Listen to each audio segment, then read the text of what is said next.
सोनपुर नामक गांव में सरला नाम की एक औरत रहती थी। उसके दो बेटे थे। पहला बेटा एक बिजनेसमैन था तथा दूसरा बेटा किसान था। सरला ने पहले बेटे सूरज की शादी रामपुर के ज्योति नाम की लड़की से कर दी तथा दूसरे बेटे मोहन की शादी बहुत ही गरीब घराने के सीमा नाम की लड़की से कर दी। सरला दोनों बहुओं में बहुत ज्यादा भेदभाव करती थी। पहली बहू ज्योति को कोई काम नहीं करने देती थी तथा दूसरी बहू सीमा से घर का सारा काम करवाती थी। बहुत दिनों से ऐसा चल रहा था। सरला परेशान थी कि दूसरी बहू सीमा को कैसे सताए, लेकिन सीमा बहुत ही अच्छी तथा कर्तव्यनिष्ठ थी। अपनी सास का कभी अपमान नहीं करती थी और उसकी हर बात मानती थी।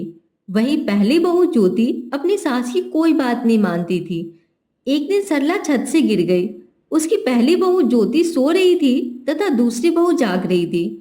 वो अपनी सास की ऐसी हालत देखकर घबरा गई और उसे तुरंत हॉस्पिटल ले गई।